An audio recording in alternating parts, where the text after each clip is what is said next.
Hello, it's JF again. In the first lesson, we reviewed what the leading UI testing tools are. In the second video, we continue on the lesson to cover Java's important in test automation frameworks.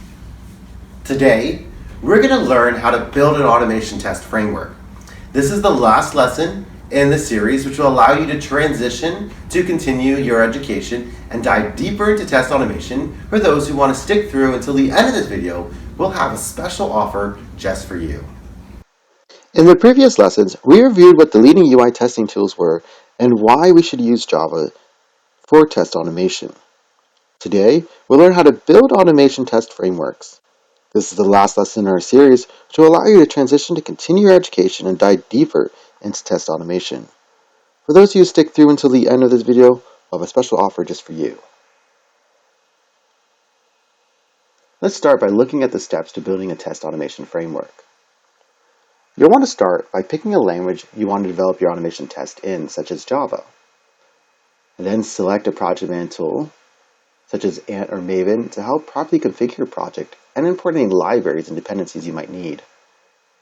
You want to incorporate unit testing framework, such as JUnit or TestNG, preferably TestNG because it offers better reporting mechanisms. Choose a version control system, such as Git, and a place to have your framework hosted, such as github.com. Add additional libraries to your framework, such as well-named subdriver, log4j, Apache POI, database drivers, and other useful libraries you may want to use. Then finally, you want to build the proper structures, set up a workflow process, and build any initial code needed to get up and running quickly. Now let's look at Selenium WebDriver's role. Selenium WebDriver's library drives your automation test by using a driver specific to your browser you're testing with. The Selenium WebDriver library includes the required functionality to mimic a user by automating the process of testing a web app. By making your automation test driven by data, multiple executions can be made based on various data being passed to the automation test, created with Selenium WebDriver. Adding other important libraries can ramp up your framework and offer more features to expand on Selenium WebDriver's capabilities. Looking at additional tools, you might want to consider deploying with Jenkins for continuous integration, allowing your tests to be run throughout development. So when a bug arises, you can quickly point them out. Implementation with a cloud service such as Sauce Labs allow you to do remote testing and offer other beneficial monitoring tools. Incorporating other prominent libraries such as Appium to allow additional functionality such as testing on mobile devices might be a good idea. Include automation acceptance tests for behavior-driven development style with the use of software such as Cucumber. Modify your framework structures to allow more capabilities such as multi-threading support, automatic updating of drivers, and the page object model approach to automated tests. Let's go ahead and look at a hands-on project. Here, we'll be working with Addicton, which is a hotel management software.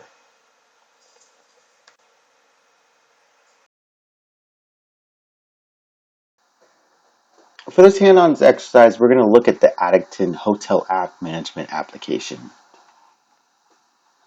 Before we go ahead and get started on that, let's look at what we want to make sure we have done beforehand. Make sure you install a compatible Firefox. You'll look at these releases. I'm currently going to use release 43, but you just want to make sure that you have a compatible one that works. You'll want to install the JDK 7 so that you can compile code. You'll want to install Git so that you can clone the repository. You'll want to install Eclipse, Mars release the current release that I'm using, and then you'll want to clone the repository listed below. So I'm going to start by going into my workspace. I'll right click there and do a git bash here. If you're on a Mac, you want to make sure that you just use the terminal and then go into your workspace. So then I'll do a git clone and paste that git repository into there. I'll notice that the Addicton project was added to my workspace.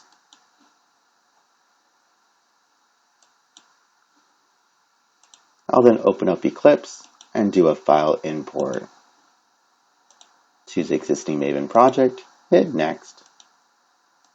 Choose that work directory for my workspace, and then I'll add it to my working day set and hit finish. Give it a couple of minutes, it's going to need to download a couple libraries. And then you'll see your project opens up the left-hand corner. Now we're going to look at the different pieces that make up our project. We have a couple page objects here for the Addison login, search hotel, and selecting a hotel. We have some helper methods, such as getting user information. Then we also will develop our test cases in the Addison section package of our test directory. Here we have a basic test, and that's kind of where we start off with to give us basic setups. You'll want to learn how to develop something that maybe you can extend from. Java works in an OOP style where you can extend another class. So it's a good idea to have a class that you can extend and a process that works quicker so that you can get up and running.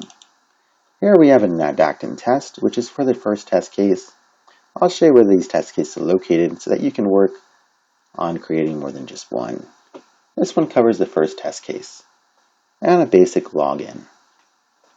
So here we have a before method, and this is pretty much code that's going to do to set up a driver and connect to Firefox and be able to go to that base URL. We then have an after method that's going to happen at the very end. While we're all done, we're going to quit all our browsers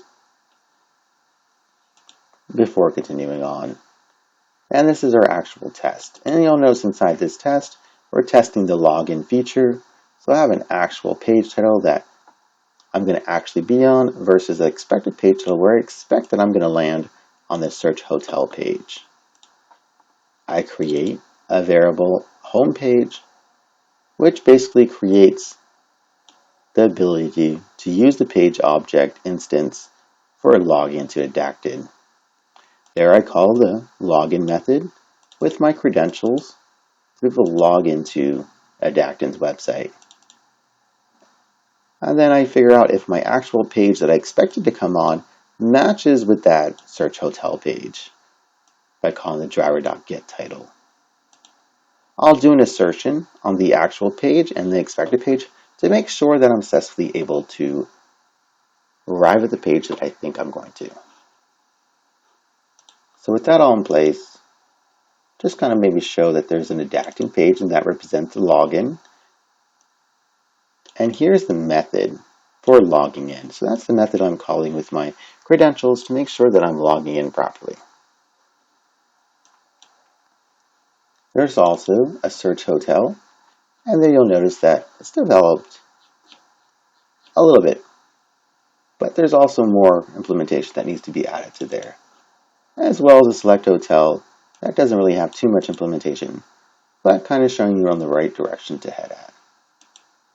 We won't be using the request input, but you're welcome to take a look at that to kind of get an idea of how to help with building up Java applications to get you better on track to learning the core concepts needed for automation. All right, let's go ahead and give this a run and see what happens. We'll run as a test ng test.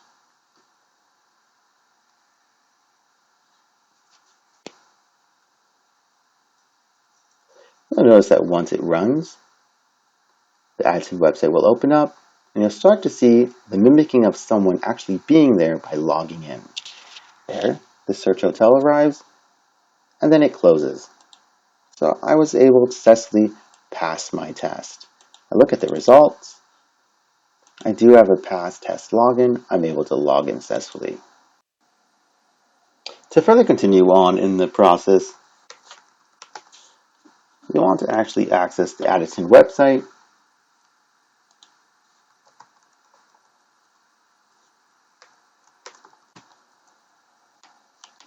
Log in with your credentials. And notice that you can actually download the sample test cases. Open it up and check them out. It'll kind of guide you to what kind of test cases you'll want to be able to create from this website. Moving forward, You'll want to add other features to your automation framework to allow more features and cut time creating automation tests.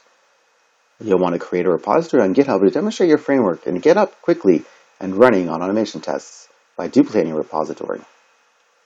Choose a popular web application online and try to automate common user behaviors.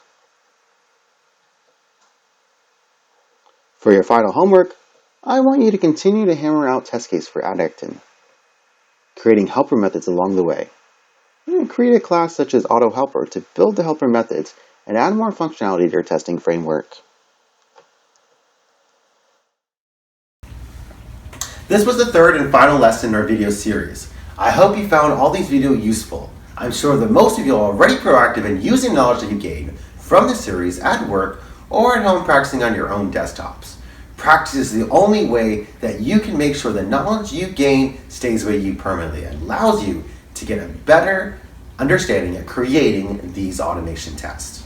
For those of you who would like to continue your education with us, we have a special offer. If you like my lessons, then I invite you to go through our course, QA Automation Training. This course will last 6 weeks and includes 120 hours of class instruction. This is the most complete QA automation course in the market. It covers the most demanding technology stack that is required today and shows you all the steps you need to get you to where you need to be. This is a great opportunity for someone who is still doing manual testing and not automating anything, or wanting to try a career change, would like to start making more than 100K a year, or wants to work for some leading companies out there. I recommend this training because it has several advantages. It allows you to gain a lot of practical knowledge on testing real projects, offers the ability to work on it one-on-one with a mentor, and gain knowledge on the current technology stacks required to become an automation test engineer. Upon completion of this course, you will gain real projects on github.com, certificate of completion, assistance with your job search, top resume building guidance, and access to the QA network. For more information and to view the complete syllabus, you can check out our website at www.sqasolution.com. As a warning, we have a certain limitation during the admission process. In order for us to make the class individual and efficient, we have to limit the number of people that we can accept for each class. The class is usually from 8 to 10 people, and therefore the admission is a first come, first served basis. However, if you're unable to sign up for the upcoming session, we can always put you on the priority list for the next one. We also encourage you to enroll early, as we have an early bird discount. The first 5 students who reach out from watching this series will get a 5% discount, which is equal to $150 about. Go ahead right now and press the button below to land on our website where you'll be able to secure your spot in the next session. You can also text us the number below if you want to discuss this course further. Thank you for watching, and I look forward to seeing you in class. Cheers.